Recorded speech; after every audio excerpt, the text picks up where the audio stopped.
Good morning and welcome to Gunner Shot. Gunner Shot में आप सबका स्वागत है. Today we're going to discuss about deflating Dragonomics. The dragon is deflating, have no doubts about that. But why are we getting into the dragon when there's a war raging in the Middle East between Iran and Israel, and any time now USA is going to jump in and everything?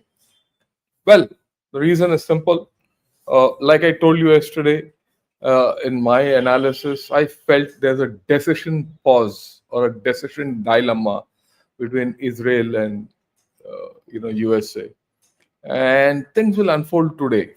Even if things don't unfold today, by evening, I think we'll get some clarity on what's happening. Well, it's still midnight in Iraq, or maybe early morning in Iraq, and things would be happening, and we'll get something in. So that's why I said let's talk of the Iran and Israel war in the evening, and I'll do it on alternate media. That'll be at 7:30 in the evening. And new issues are coming up, which are far beyond what we thought. Things are not as simple as they are. But in this process, I thought let me talk of China. Why? If you notice in the past 1 week, 10 days, ever since this is the 7th day the war is on, 6, 7 day, whatever it is, whichever depends on the time zone you are. Uh, uh, there is something happening in China, and China was supposed to be a superpower, and things like that. And if you remember, all these things were being touted about: BRI, Global Security Initiative, Global Development Initiative, Common Destiny of Mankind, all this, and they came out with a white paper recently, right? Which the white paper actually gave something away. It indicated that the party's grip on the people was not strong enough, and they indicated there was an environment of growing external threats which would have internal problems. Oh, very clearly, which I did mention at that point of time also, China has started looking inwards for many reasons. Only inwards. It has not had a say in this, except that it came out, anodyne statement came out, oh, you need peace between Israel and Iran, Middle East, this, that, and all that. And, so we are prepared to pay the peacemaker. Who's interested in China as a peacemaker? I mean, one should not forget that there's a strategic deal between Iran and China, where China was to put in about 400 billion or 500 billion over the next 10, 15 years in return for discounted oil, which went against everyone else. Well, but then I have no problem with it because that was a deal between Iran and China, 1-to-1. But China is letting Iran down, or let me put it the other way: China is not capable of supporting Iran at this point of time. Yeah, they say that 2 military planes came with their transponders off, landed up in Iran, and must have given some spares and all that. But beyond that, what? Zero. Or the more, what shall I say, the way I look at it, the way I think, have those 2 planes carried out the enriched fuel? In which case, Iran has lost it. And I don't think that could have happened. And that's also possible. After all, how much is that enriched uranium? Just about 400 kg. If that has gone from Iran, then Iran has lost it. It's lost its trump. So that I don't think would have happened. And I don't think there's enough trust between Iran and China to send this enriched uranium to China. So China is sitting on the sidelines and it's not able to do anything. Why? I mean, that's a question. And if you see, in fact, today, for the past 3 days, I've been listening to Lay's Real Talk and all that. She's on a tangent of something drastic likely to happen in China. And, already Xi Jinping is out of control. Zhang Yuxia has taken over and all that. At this point of time, well, she must be having her logic and she gives a lot of logic. But the thing is that all this logic is based on rumor. It's based on rumor. So, whereas we need to go on facts, what's going to happen? What this chap said, what that chap said in a party meeting, all that. She must be having sources. I have no doubt about it. I'll not I will not question her authenticity. But these are things to be taken with a pinch of salt. So what do? We buffet it with facts. You see, take facts, take these rumors, put them together, and form a mosaic, and then you understand what's happening in China. So today we're not going to talk too much of politics as much as the internal issues which are going on, because that will tell you a lot about what's the external thing, maybe in the next analysis, because this whole story is too big to be analyzed in one go, right? This is an ongoing analysis, right? So we did talk of this, BRI, SHRI, and all that nonsense. But interestingly, Z might be down, but he's not out. He's right now in Kazakhstan in the China Central Asia Summit. This is very important. This is the thing. Today he's there. Look, Xi Jinping won't go to Kazakhstan if there's a problem at home. 2 years back, he was in Kazakhstan in a SCO meet when there was an issue, and he immediately quit and came back. That was the time they said there's likely to be a coup against. There was likely to be a coup, or rather, they said there is a coup which has happened, and so Xi Jinping had to rush back and all that. And once from South Africa, he landed up directly into Tibet in Lhasa, and from Lhasa he took a train to Beijing. And those were times, and he then spoke of color revolution and all that openly. So I think that was a critical time and all that. And the evidence is that whenever there's a problem, Xi Jinping has never left China, or he's rushed back to China. In this case, he's gone to Kazakhstan, and Kazakhstan has got a lot of equity in China and vice versa. Because if you've been to Kazakhstan, they have uranium, they have gas, they have oil, everything. And there are no people. You'll go vast areas of Kazakhstan, there's no one. I've been there. And I've driven in large stretches of Kazakhstan. Desolate places and all that.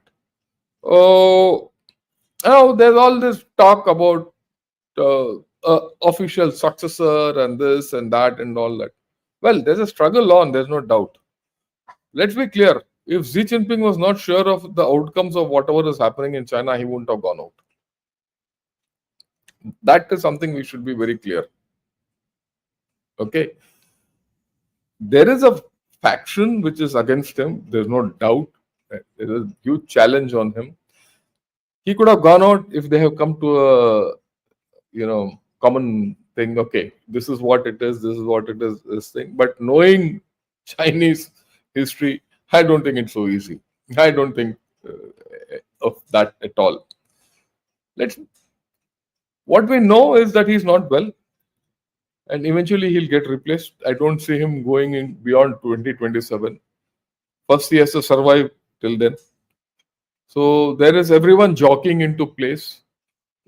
Xi Jinping himself has entrenched loyalists, right? So it's not, yeah.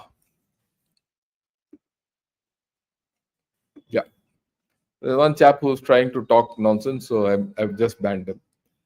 So the point is that one shouldn't place too much thing. So let's go by what we can see. There's a faction of Zhang Yuxia, Hu Chunhua, and Wang Yang who are vying for power, or they might have an alternate power structure which is going. Xi Jinping is still there; he's not vanished, and how things will happen, we'll see. We'll see, right? Right. But going by facts, he's still in power, right? But this buffeted by this, he's given an address out. I mean, these things are indications that he's still in, the chair. And what he says, look, go back to the pioneer of economic planning. I don't know who he is, and he is given this updesh. And people say that no, he's not doing anything and he's not giving any talk and all. I don't agree with it. He is, right? and he's telling the Communist Party and everything. So, is it part of a organized exit? It doesn't look like. And who knows? Given a little time, he might recoup and capture the whole story. The only thing which goes mitigate against this whole story is that he's not in good health. Okay, so we leave that politics as it is. So one thing is clear: China's internal politics are at this point of time weighing heavily on them, and then they are not able to look out. He had to go to Kazakhstan because the pipelines from Kazakhstan coming. There's energy security from Kazakhstan and the Central Asia. And there are issues between, we'll talk later. In this business of Central Asia only, there is a bit of a rift. I won't say rift, there's likely to be issues with Russia. And we'll talk of that. And the Russia-China relations could be changing. We'll talk of that. There are indications coming from China, which I actually picked out today morning. Okay. What is the biggest weigh down on Chinese economy? It's still the property. Property matters. They have not been able to find an alternate to property as a development engine of Chinese economy. Property, infrastructure, roads, HSR, all that story, that investment model. There's no alternative. It's been 2-3 years now and there's no alternative. All the alternatives are heading into disasters. Look at this. They don't want to go the old path. They have no real new path coming up, right? As per this article. And then this I had discussed 2 weeks back. This is an old one from Kexen. Any analysis you do, they say, look, property. Property remains central to everything. And that analysis is ongoing. Okay. And Michael Pettis, if you want to know about what's happening in China's economy, everything, go to Michael Pettis. He's my one-stop guy, actually. Though, of course, I read more, but I read him very deeply for only one reason. Michael Pettis is a professor of economics in Tsinghua University, is based in China. He's also attached with Carnegie and he writes articles there. And he gives you a real insight and he analyzes what others write also and gives his views. Now this is a Bloomberg report and he's analyzed it. And of course, when Michael Pettis analyzes a Western thing, it carries weight. That's why it's only here that I get, Western viewpoints and put it across to you. When there's an analysis of a chap who knows China well. Now he says home prices have been dropping still. And some of the sharpest declines have happened in the past 8 months. Last month, April, May. So things are not good. Things are going back to worse in China. I mean, there'll be a lot of dressing anywhere else, but things are not great. Okay. And then this is very interesting, which is analyzed, but I'm just putting the thing out. He says, look, this Goldman Sachs report suggests that the demand for China's property will be below 5 million units annually going into future. Maybe the next few years, it could be 5-10 years. But the peak was 20 million units in 2017. This is facts. So the property sector is down by 75%. If the property sector is down by 75%, there are no new sales. People in China are still stuck with mortgages which they are repaying. The flats in which they are staying, their rates have gone down. Many of them are stuck with flats which they have not got but with the mortgage. The bottom layer, that's the people are in pain. It reinforces what I keep saying, that China is a rich state with poor people. And the people are getting poorer. And I'll prove this as we go along today. Right? And transactions have also decreased. And this is interesting. Zhejiang is the first province to issue special bonds to buy unsold homes. How does this work? This is a very, very, very dicey thing which is happening in China. I won't say dicey thing. This is a normal thing happening in China. I look at it as a very dicey thing. What is the story? If you go into the story, how does it operate? So there are a whole lot of unsold homes. So this county, Zhejiang, they said, okay, we'll issue bonds. You see, there's one funny thing about China.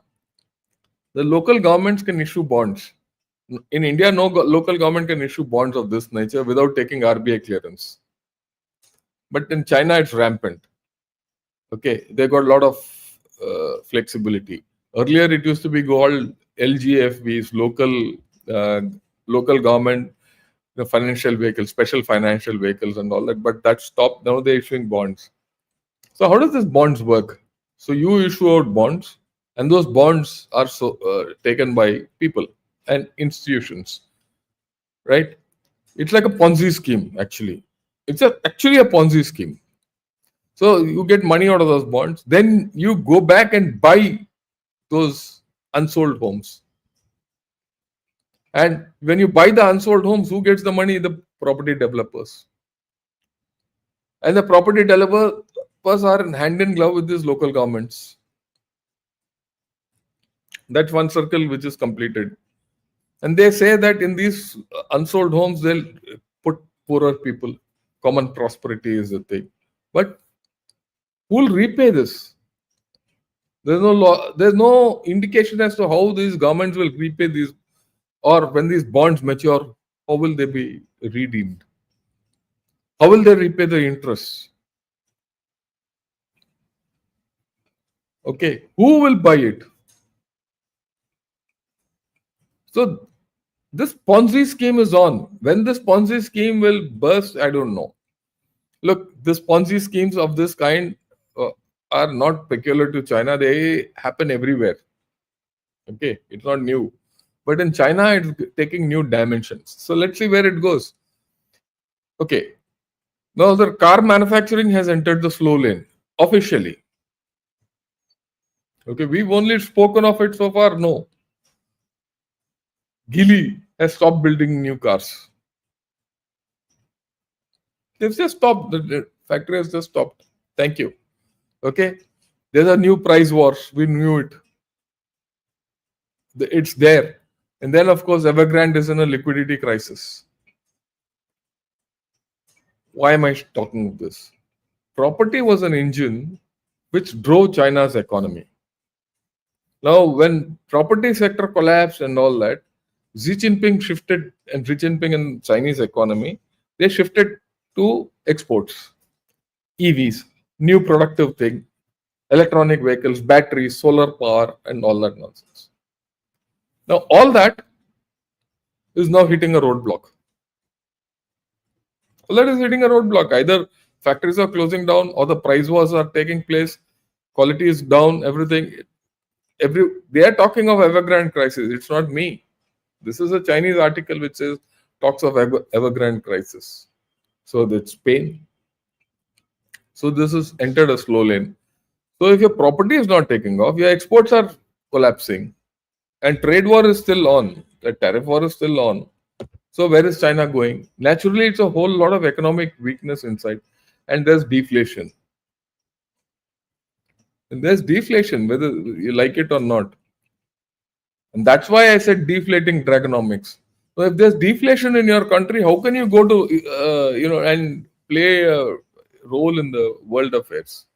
Please remember, G7, G8, whatever you call it, is happening in Canada, and China is not even spoken of. Not even spoken of. Not even discussed. Now, Xinhua comes out with this. There are consumer wars still on. People are not buying, because why are people not buying? People don't have money, as simple as that. But they'll come out with this kind of a propaganda. China's consumer spending grows at faster pace on policy support. So when you see such things, everyone thinks, oh, China is recovering. But is it recovering? Again, I go back to Michael Pettis. He's done an analysis on this. This is something which is very interesting. I'm not going to bore you with that analysis because that's economic hocus pocus, which beyond me many times. And I don't think I should bore you with all that. But let me get the crux of this. He says, and he's analyzed this particular article, right? That's why I brought it back. And he says, okay, read this fully. He says, remember that if China has to become a normal low consuming economy over the next decade, 10 years more, consumption will have to contribute to at least 80% of GDP growth during that time. Just think, unless consumption constitutes 80% of GDP growth for the next 10 years, it will not even become a low consuming economy. I mean, don't ask me how he's done it. He's given a lot of logic, which, to be very frank, at times has been beyond me. Last year, it contributed only to 45%. Before COVID, it only contributed to 60%. And that was 60% when the Chinese economy was firing on all cylinders. So now, if it's only contributed to 45% of your economy, that's your consumption. In our country, it's about 65% or more. And that's how it is. That's why we say no one can stop you because you're a consuming economy. Thank you. And consumer prices are falling. Deflation, weak demand, trade tensions. If your prices are falling, you're deflating. Local governments don't have money, so their subsidies also, they're running out of subsidies, capability of giving subsidies. So at one point of time, they're trying to give subsidies by bonds and all that. And if that doesn't happen, if they are got out of that thing, they're not able to give subsidies. If they're not going to give subsidies, there's consumerism. There's no consumption. And these festivals are the time when they can consume and eat and all. That's not happening. Shenzhen wants to give subsidies at local levels. How far will it go? Nowhere. Then there is this communist thinking. This is an article from Guancha which says very clearly there is a hardcore communist thinking. He says, why should we bother about consumption? Go back to the old story of production and this and that and all. So, for China to shift to a consumption-driven economy, market-driven economy, it's not going to be easy because there are a whole lot of communists sitting within China who have opposite views. And they express it. So there is a struggle within China to come out of its own grips. Okay, now let's get to tariff war because there is an issue here which we have to understand. Chinese factories have started going to Egypt and setting it up. Same thing. Earlier, in the earlier set of tariffs, what did they do? They went to Vietnam, Malaysia, all these places to set up their factories. Now those places are also under high tariff rates. And USA is wizened up to it. And they are putting the squeeze on Vietnam, which Vietnam is the main hub. But in this entire tariff business, Egypt is not included. Egypt and Israel were excluded from Trump's tariffs. Okay. Now Chinese are going to Egypt to sell from there. See, they don't have a choice. They have to go anywhere. And China and Egypt have good equations. Why? Egyptians are under debt of China. So now factories are going there. Now let's see how USA will operate. And of course, US tariffs have hit in May. The exports to China have gone down. They hope that June will be better, but let's see. But this is interesting. China is unleashing a new export shock on the world. Fundamentally, what it is doing. What it's doing is very simple. And very, very simple. I can't export to USA. So I'm dumping my stuff all over the world. So the world is getting cheap stuff, and which means people who have not put barriers against China, those items will come into their markets, and those markets will get followed out. Look, if I mean, let me put it this way, in terms of dumping, I'm sitting in, say, Sri Lanka. Sri Lanka doesn't have barriers against China, and Sri Lanka makes this phone. China comes with an alternate phone and says, I will sell it at half rate. So Sri Lankan factories will finish off. It's logical, isn't it? It happened with us. So now China's newest thing is this. And in fact, this is the way they're going. This is the map which they've shown from China where all things are going. Right? And this, of course, this blue one is that Belt and Road line and all that.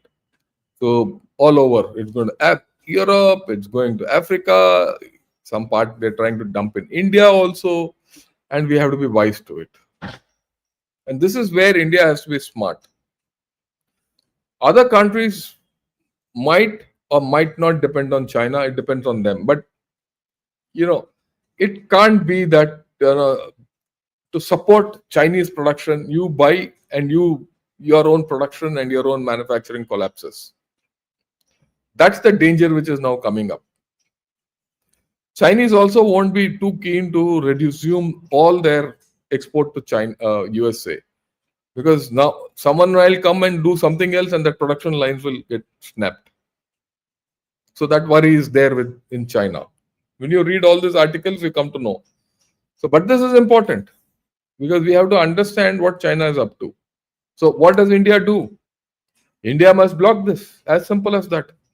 To some extent, we are blocked, but what we should not, there's a view in government. Oh, it's okay. Let the cheap items come. The cheap items will come, make them cheaper, and all your cheaper manufacturers will get wiped out. That's the danger. So we have to put things in place to save our economy, not to block China. Blocking China is saving your economy. Are we doing it? I don't know. I don't think so. I mean, I've not seen this because this issue has not come in anything. Okay, we can block certain high-tech things, all that. But so far, our government feels that we can allow lower-end items, low-tech items to come in. Look, we need to understand this trend line. We shouldn't be the engine which replaces USA for Chinese growth. And that's something I thought I'll put across to everyone. Okay, now let's look at the job sector. The jobs are bad. The jobs are bad. Now they're looking at funny sectors like culture and, tourism to revive their jobs. If that is what they're looking at, because of projecting culture, tourism, we will employ youth and employment there and all that, they are in a bad shape. All these indicate to you where China is. Okay. This is important. Austerity. China has gone into a huge austerity drive. Such austerity was last seen during COVID, when their thing nosedived. And suddenly, in the past 2 weeks, 3 weeks, a whole lot of articles on austerity are coming out of China, which means things are really bad. And Xi Jinping has put, a lot of checks and balances for this austerity. He's talking of it. He's ensuring people are, checking people, all that. We'll just see. Look, that's one. Now, this came out yesterday, this article. It says China doubles down on austerity, but not with a Trump-style dodge approach. Whatever that approach is, they are very worried and they are implementing austerity very seriously. Okay, there is belt tightening happening. They are talking of white elephants, lavish meals and flowers and all that. It is all that gone.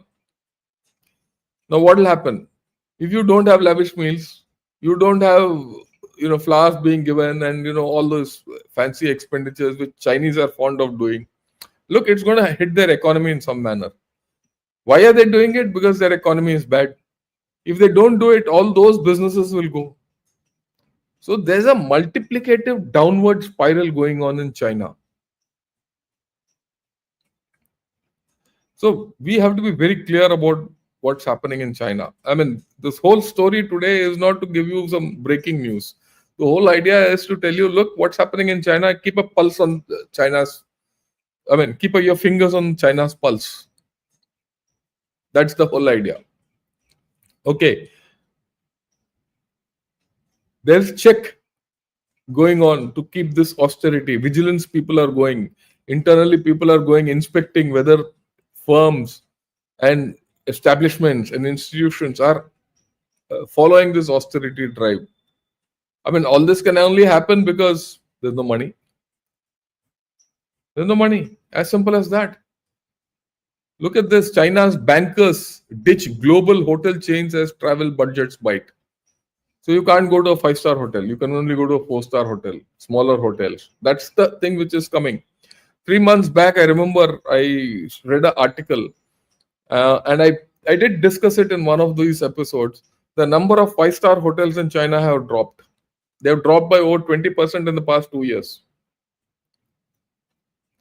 And again, this came from Guancha with a graph.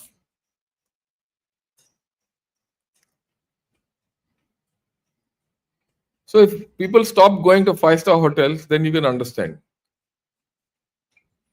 And these are international brands, national brands, jo bhi hai, people are not going.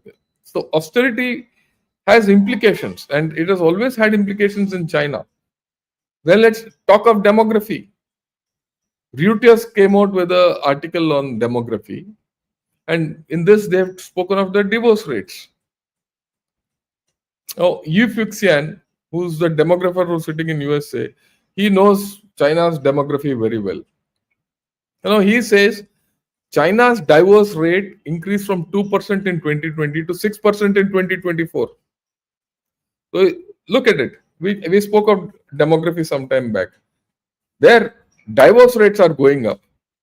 This is despite the fact that the local governments and the government is making, it difficult for people to divorce. People can't divorce easily in China. Despite that, the divorce rates are going up. And this map gives you who are divorcing where.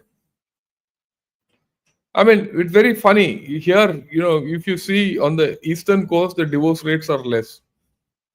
And why is divorce rates less in the eastern coast? Because the marriage rates are less. Divorce rates are higher in places where, marriage rates are higher. There's a correlation between marriage rates and divorce rates. But either way, either divorce rates are increasing and marriage rates are decreasing, what happens? Fertility, birth rates are all going down. This is a spiral which China is not able to get out of. Very, very simple and straight. Now they're saying, okay, tackle the male for the demographic crisis. So childcare subsidies and all will go to the parents or father. They're doing all kinds of research and all that. Nothing is going to work. Nothing is going to work. But it is occupying their mind. Again, let me put it across to everyone. The demographics of China at this point of time are not that bad. I did give you those graphs. It's not that bad. But going ahead, it's going to nosedive. And they know it. They know that they are on a slippery slope. You see all this. You see, if you are in a crisis, you could be in a crisis. There's no problem. Who will bail you out? Who will bail us out? It's the people. It's the people who have to bail you out. If your exports don't work, if your investment is not working, your people have to bail you out. One, you don't have people. Two, the state has made the people poorer. So how will the state come out? If the state has also invested, like I said, it has invested heavily into defense, which is not productive for them, which I did the 10 reasons of decline. So the state has invested into high tech, which is not productive for them. It's not giving them profits. It's not giving them jobs. It is not giving them fundamental things for the people, and the people are vanishing. So how will this state go up?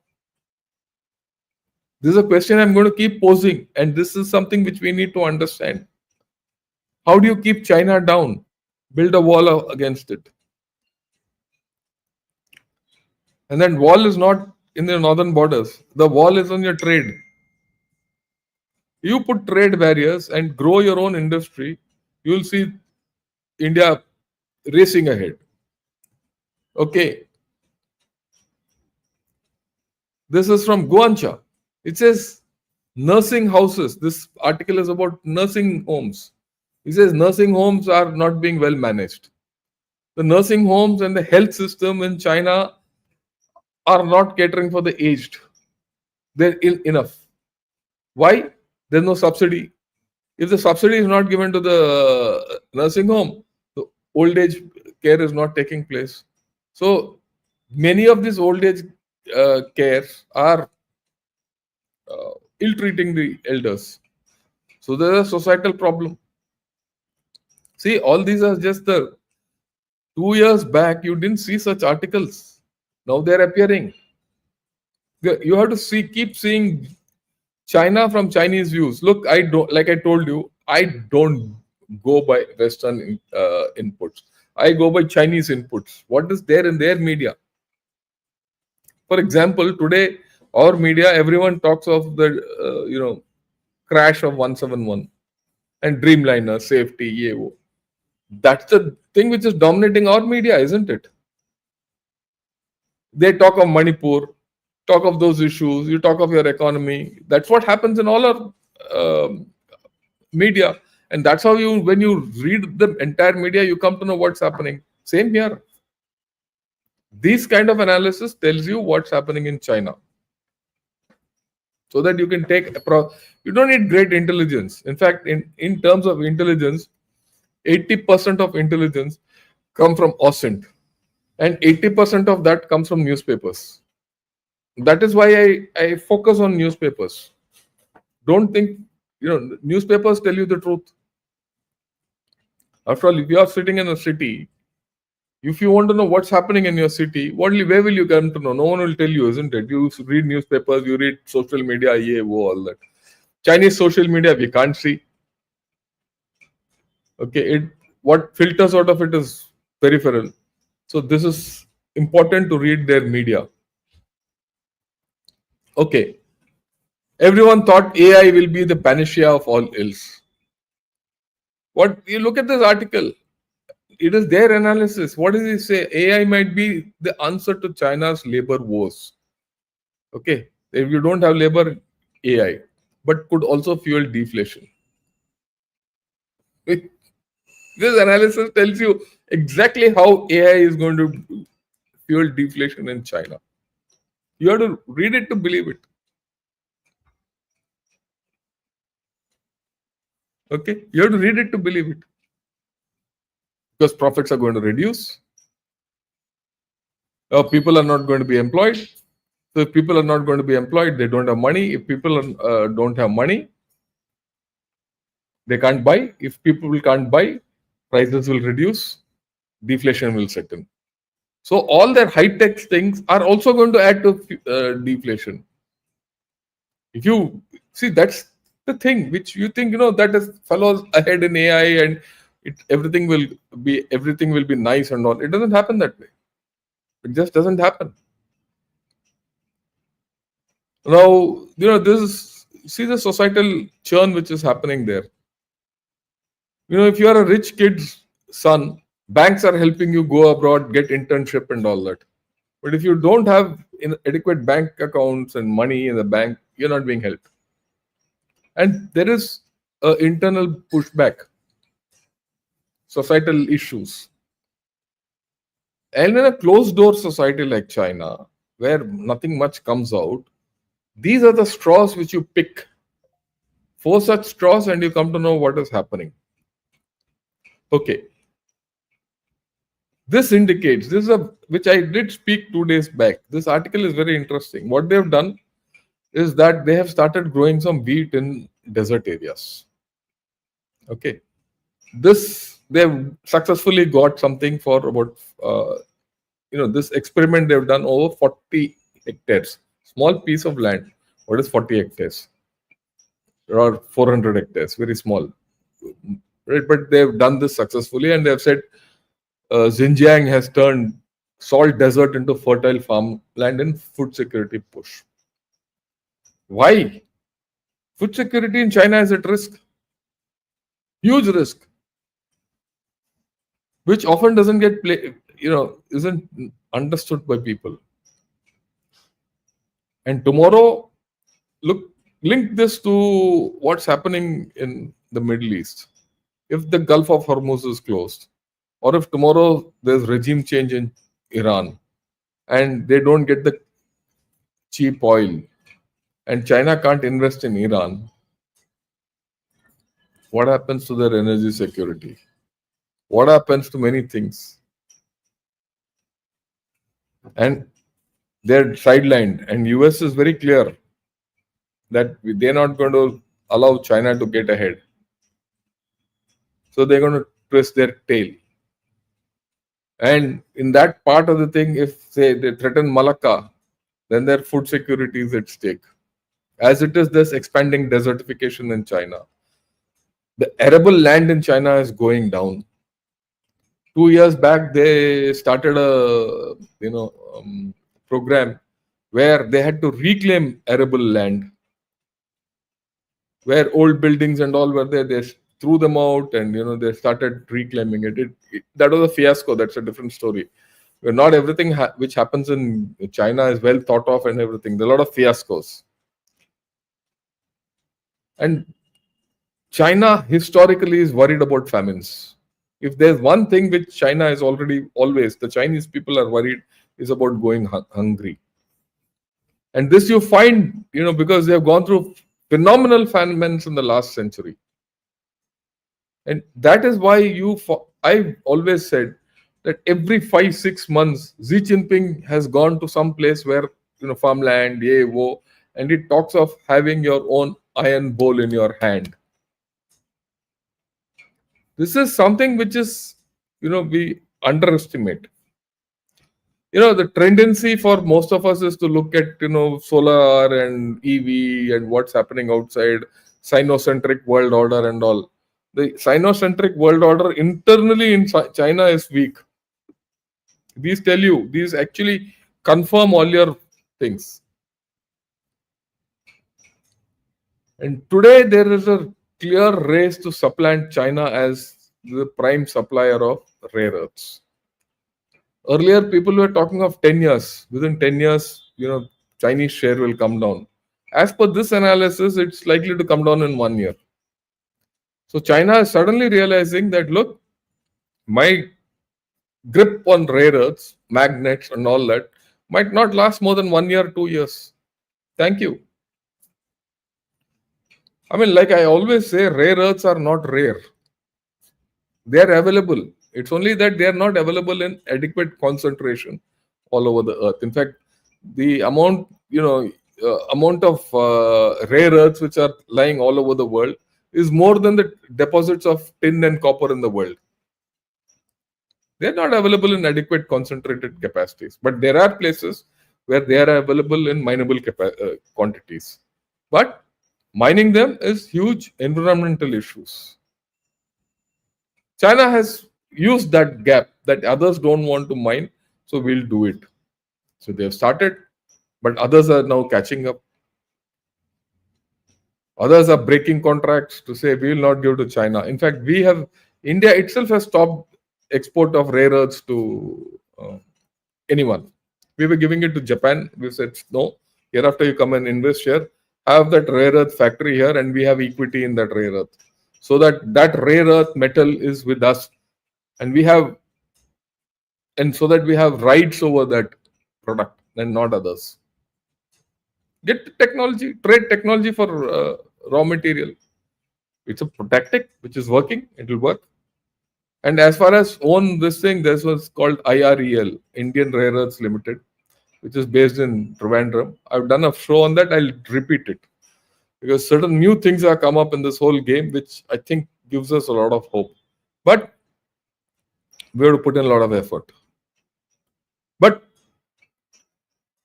the fundamental thing why I brought this is this. China is at risk on this issue. And then Panama Canal, China wanted to scuttle the deal of C.K. Hutchinson and all that 2 months back. They did it. But now Panama has said, China still wants to retain control of the Panama Canal. Panama has now said, forget it. You don't behave the way we want, we're going to nationalize it. And China started coming into place. So there are issues which are now coming up one by one. Another issue, now their nuclear stockpile is growing. It's going to be huge, and that's money. Every naya paisa you put or every yuan you put into your nuclear stockpile is not available for your development. You might have 5,000 or 1,000 nuclear weapons. You can't use them. That's what you can see. What's the thing? Not even one. And today evening when I discuss, let me trip the whole story. There's a reactor at a place called Bushehr in Iran. It can be knocked off tomorrow. But if you knock off that reactor, it will be a Chernobyl kind of a disaster. Is that what is required? No. Isn't it? Same thing for China. Now, you put money into this, you can't use your nuclear weapons. I'm used the nuclear reactor as an example. But all these nuclear weapons you can't use. So if you can't use them, you don't have that minimum, you can do with minimum deterrence. People say India should expand its, stockpile and what for? You don't need to. What you have is good enough. After that, why spend money on nuclear assets which China has done? Or trying to do, thinking that it will get more power and leverage. It won't. Right? And to me, it's good news. Let them keep expanding their nuclear arsenal. Okay? Because if you expand your nuclear arsenal, you expand your military arsenal, you expand your property, you expand all those nonsense things, China is going down. It's going down. Because it's not giving you influence. And now USA started issuing threats, saying that, look, all those exercises which you do around Taiwan are rehearsals. Don't worry, we are watching. When this Iran and Israel thing gets over, US focus will be where? There. Right? So, now this is today morning. About 2 weeks back, there was a memo which was leaked from Russia. And that memo said that China is our enemy, not our friend. And we treat China as our enemy. Internal memo. It was leaked intentionally. Now it has caught fire. Now they are analyzing. That's what he says in China-Russia relations, power speaks louder than friendship. So that friendship is getting frayed. The Russia-China friendship is getting frayed. And it will get even more frayed after this Iran-Israel thing gets over. So you will find that China-Russia axis, if it breaks or gets frayed, the Chinese power will go down. And that crux anyway is done. And though Russia is trying to join hands, and China is very keen of this RIC. So is Russia. But I don't think this is a dead duck. I don't think this will be ever spoken of unless there's some romantic chap who says, oh no, Russia, India and China should form an alternate triangle. That will never happen now. Especially after what's happening in the Middle East. Now, if you think China is the master of South China Sea, sorry. Vietnam has started operating off a few islands in Spratlys. They built their own infrastructure on Spratlys, and they have quietly built runways and they're operating aircraft there. All this happened in the past 2 years. And China has not been able to do anything because China has gone towards Philippines. Why towards Philippines? Because that's closer to Taiwan. So, but closer home in the Gulf of Tonkin, they've not been able to stop Vietnam from doing what it wants to do. So the fact which I said, the 10 declines of China, it is overstretched. Military is overstretched. Period. The limits of Chinese overstretch are here. Now NATO is also threatening to come here. Entire Europe feels, look, they are at risk from China. They don't want to do deals with China. They say we are already over-invested in China. So as a result, through NATO, they want to enter the Indo-Pacific. That's bad news for China. So there's this article, and this article is very interesting. He says, is China promising a new world order or making a self-serving power play? I find it very funny that South China Morning Post comes out with such an article. It is such articles which tell you there's some problem in China. This goes completely against Xi Jinping's idea of Sinocentric world order. Yet South China Morning Post comes. Why does South China Morning Post come out with such an article? It comes out because it is owned by Alibaba and Jack Ma. And Jack Ma is very clearly affiliated with Hu Jintao and all those people. After all, Hu Jintao and Jack Ma were good friends. And Hu Jintao encouraged Alibaba to go out. This is what tells you that there's problem in China.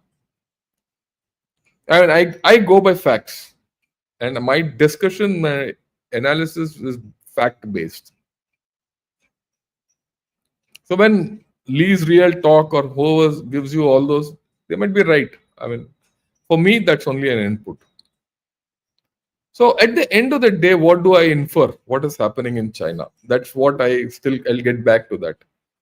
China, there is problem, internal problem. Until that internal problem is resolved, I don't think that they're going to be a force in world affairs. Their economy is in tatters. They have to recover. And that recovery is not going to take place. And that is why I go back to the 10 declines of China. See that video again. Now, those 10 declines have actually put together with facts in this. It has implications for us. Let's not have any doubts about it. But I'll talk about them another day, because today I thought, let me get into China. How do we handle China? How do we handle Pakistan? How do you handle Bangladesh? How do we handle the new Middle East? And how do you handle the new Far East? How do you handle Europe? How do you handle USA? I think we need to have a new strategy. And what that new strategy, I'll do a separate program on that. Right? With this, thanks a lot. Thanks a lot for joining in. I'm so grateful. All those who have joined, I've joined from either through Gunnershot or from Clause. Do subscribe to both the channels, right? And for me, Clause or Gunnershot are interchangeable. A lot of my content comes from Clause, and people from let me also explain to you. People who come and speak on Clause are actually world class. Other day I saw my friend, who was the ex-SFC commander speaking. We commanded divisions together. He went on to become the SFC in C, and he was speaking a lot about nuclear issues and all that. They're top guys. The chaps who come on Clause channel are the best in the business, right? And the same guys, of course, come to Gunnershot also. If you want to hear sense, come to both these channels, right? I have no problem. If you want to hear masala, you can go many places. And my talk will only be based on facts and hard analysis. Why I'm telling you this is, Some people have come out again and said, sir, make it in 45 minutes, make it in half an hour, make it this. I'll agree. I mean, you'll see that if I didn't spend this 55 minutes today on this subject, would I have finished it and made you understand? If I did speak more on any topic which I touched, let me know. If you feel I could have reduced certain topics today, also let me know. Right? Okay. So I thought, thanks a lot. So let me take a few questions. And we'll take a lot of questions. Deep Patel, thanks a lot for becoming a member. I Dental Wisconsin, thanks a lot for joining in all the way from USA. I do hope more people from USA join in. I'm doing this morning show because it facilitates people in US to see it at evening after their drinks or dinner or whatever and have a look and interact live. And this is dedicated more. And thanks a lot, Jen Kamamu, for your contribution. So nice. I have yours. I can see you're from Canada. One of these days, we'll discuss Canada-India relations because will they change, not change, what happens, especially after the G7, which has happened where Prime Minister has met Canada's Prime Minister, and there's a reset on cards. It's come out in news that the High Commissioners will be reinstated and all that. And where do we go? We'll see. But that will not be at the cost because that's not so great. It's just that renewal of the ties. But what is happening in the Middle East? What is happening in China? What is happening in Russia? And our own equation with thing. And what is happening in India is something which is more important, and I'll focus on them. Right. Let me take some questions. Sir, don't change anything, please. You're best in explaining complex things with analogy and easily understandable. Thanks a lot. So I'll stick to that, right? And I would request all of you, once in a while, if someone comes out with a negative comment on, what I'm explaining, try and put your comments on. So because, I don't want anyone who's seeing those comments to see a negative comment and get taken by it. Okay, right. What is the difference between China during Nehru's time and now? Will China become more friendly? Sorry, China won't become more friendly. And the difference between China during Nehru's time, China and India were the same at that point of time. Only thing is, China was a completely communist country. And that was a time during Nehru's time that China was going through the Cultural Revolution. It was going through the Great Leap Forward. And it was in a bad shape. Okay. India was in a much better shape at that point of time comparatively. Unfortunately, we didn't have a strategic sense. Mr. Nehru, for all his wisdom, a lot of people talk a lot against Mr. Nehru.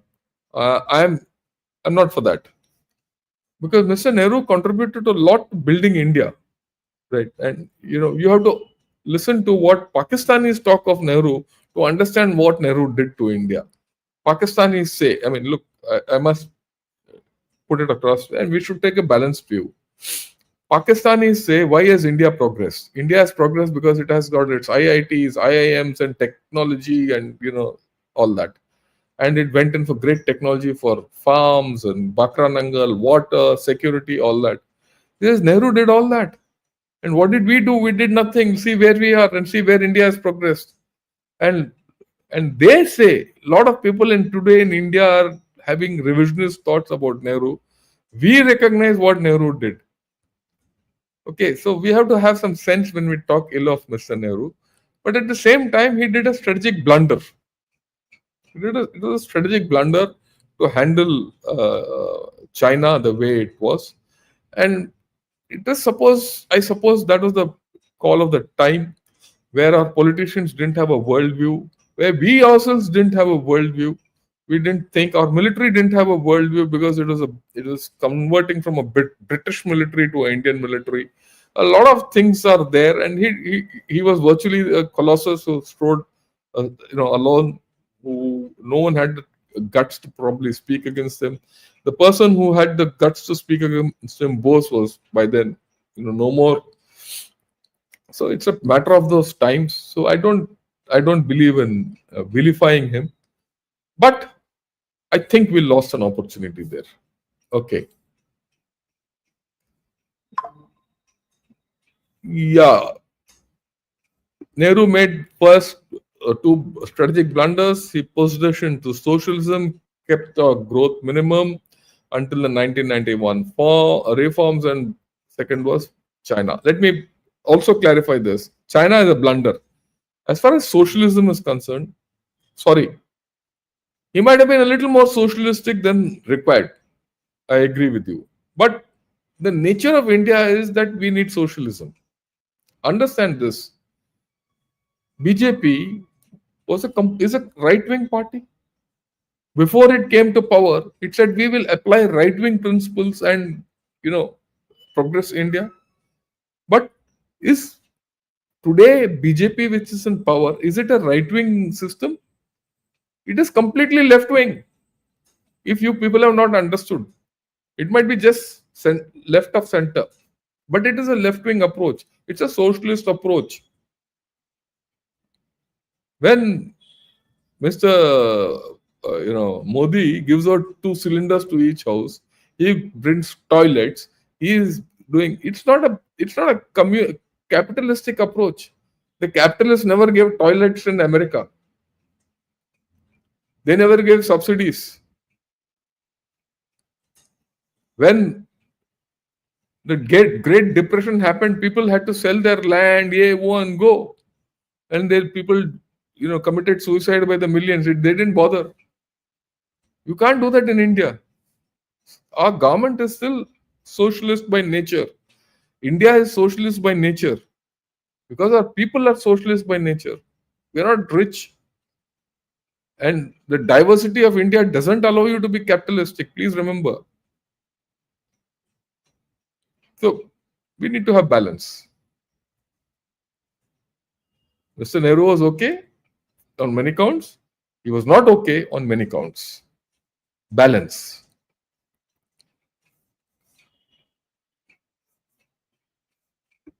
Yeah, we need to generate wealth based on capitalism. On that, I don't have a doubt. I mean, I have no doubt that ultimately you have to come to the center and maybe swing a little to the right. Okay, I have no doubt about it. But we need the vast majority of India have to be still taken care of. And I also agree to take care of them. You have to have capitalistic outlook to grow and become wealthy, and which we will. Don't worry.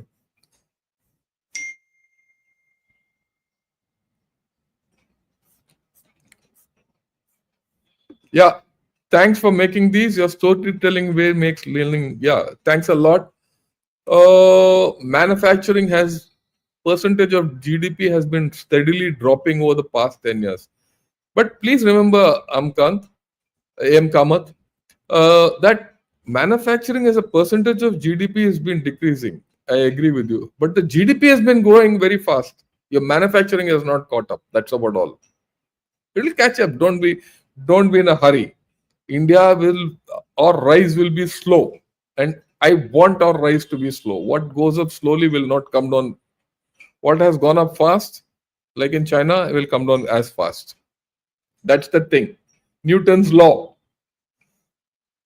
Every action has an equal and opposite reaction. What goes up will come down. Please understand that.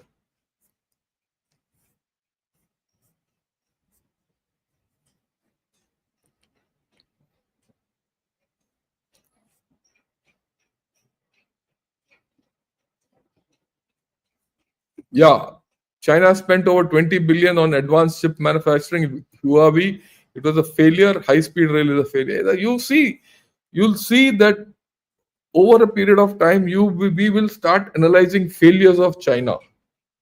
Okay. Please continue your show as it is awesome. Yeah. Now let me take a few questions at the top, and then yeah. Yeah, good morning. Chinese white tubers are now confirming Jack Yungjia is in control.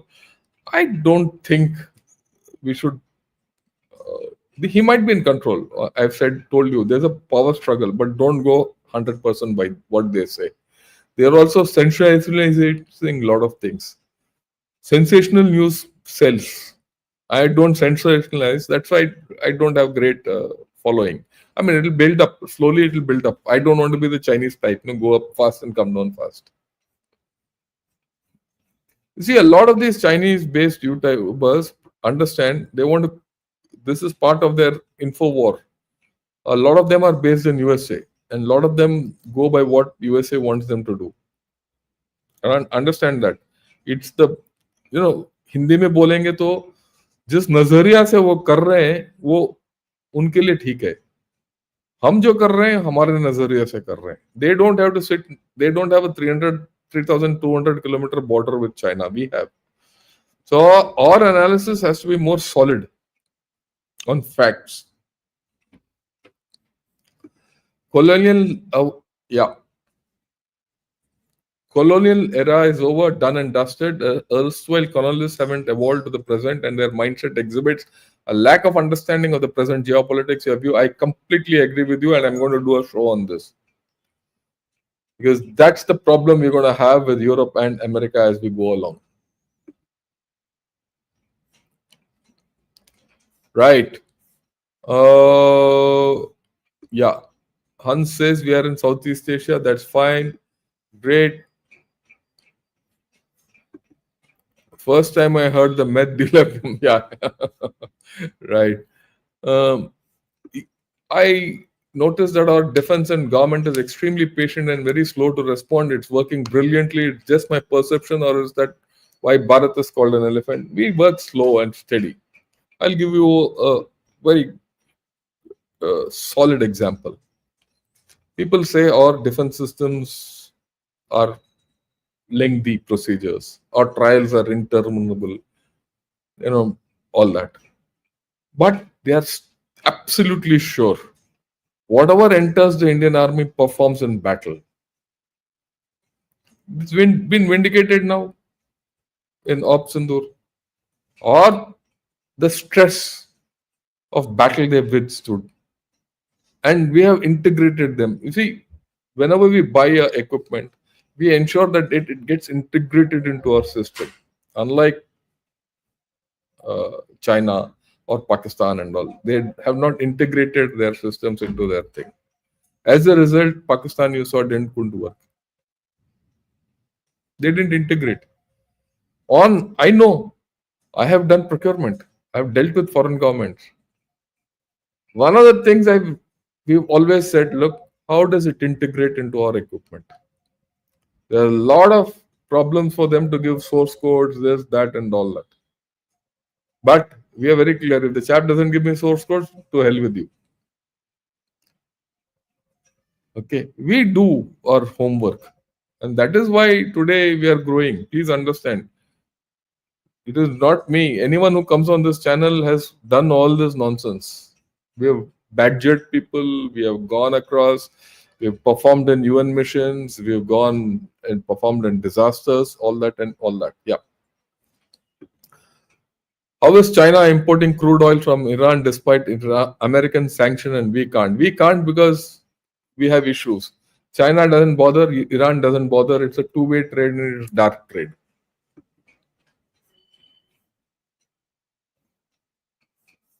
This is nice.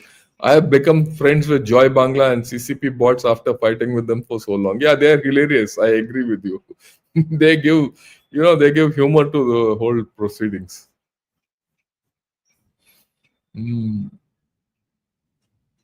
Yeah. China tried to lock down India internally by trying to sow internal rifts, but they have got down into massive internal rifts by themselves.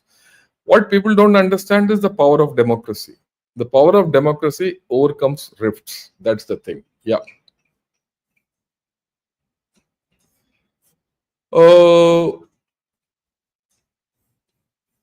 Yeah. Read an article today that China pivoted from property to manufacturing, huge bubble in EV, solar. Yeah. I'll explain to you with a set of graphs one of these days in the morning as to how the Chinese economy is going. That's again based on Michael Pittis analysis.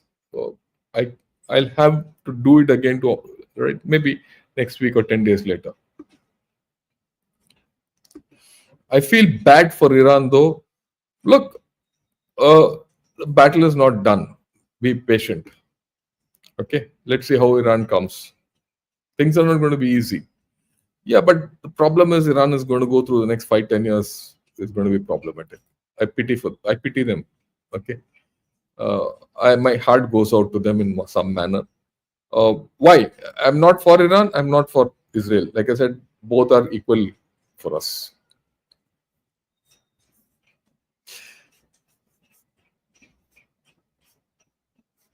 Okay, now let me take anything which is EV a practical solution? No, it's not. It's a lousy solution. I've gone into the economics of it, and in the rare earth thing which I put out, EVs are useless. Anyone who's bought an EV is a stupid guy. I can tell you this. They'll appear nice, but they are not. Okay, that's my view. Yeah, I wanted to address something. Some people have said, "Oh, don't go on this channel, don't go on that channel, don't go onto a right wing channel, don't go onto a left wing channel." Yeah, all that. Let me give you my view. I'm a balanced guy. I have no view either right or left, and I do understand the deficiencies of the right and the left. They have their ideologies, and they spew venom through those ideologies in some manner. I'm aware of that also. But the way I operate is I have to speak to them. If they don't listen to balanced viewpoints, whether it's left or right, they don't listen to balanced viewpoints, then they'll keep going further away from reality. And they'll start an alternate reality. That is why I insist on going on speaking on right and left wing platforms. Okay. I am very clear. I'm a Fauji. I'll work the way I am. But I will speak to them. I will engage them. Understand what I'm doing.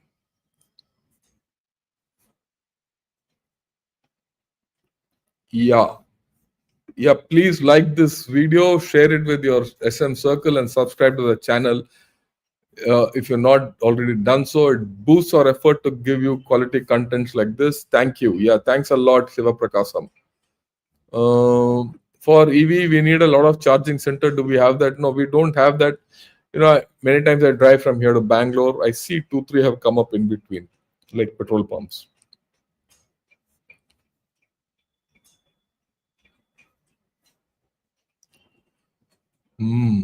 Iran, the United States, China, and Russia are known to have military units dedicated to rockets and missiles, often referred to as missile and rocket brigades. Where does it? We have. Don't worry. I'll discuss it some other day. Look, I commanded an artillery division. I had a missile brigade with me. So we are up there. Don't worry, and maybe better because it suits us. We have tailored our thing to suit us.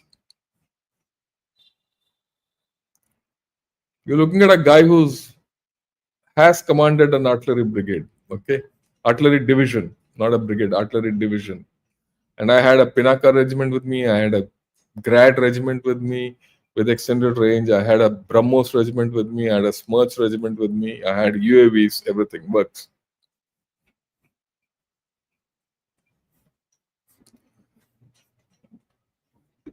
Yeah, Chinese business don't have costing department of practices in any manner. They're told by someone outside of their business. Yeah, I agree with you. Thanks a lot. I completely agree with you.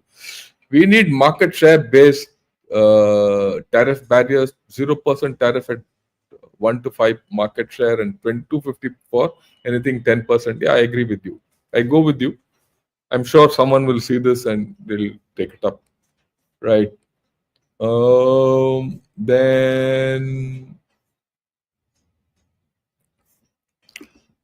I was listening to Def Talks the other day. There is too much masala added there.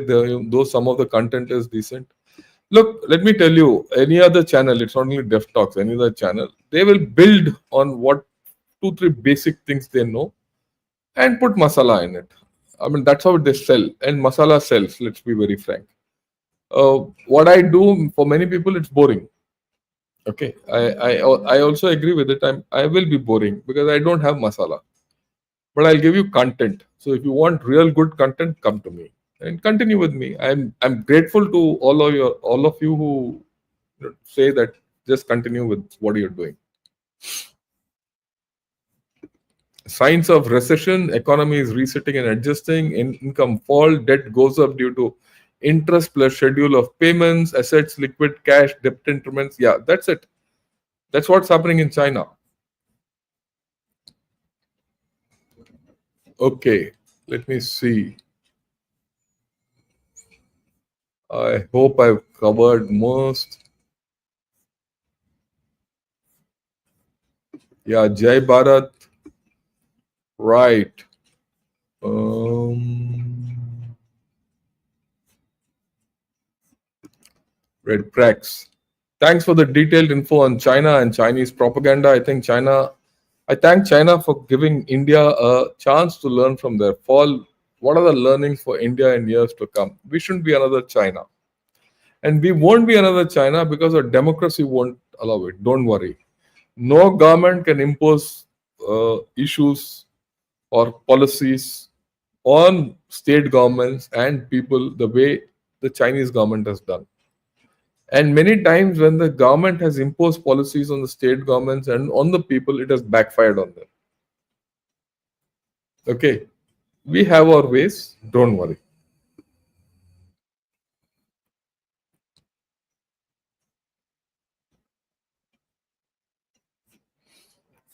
Okay, let me.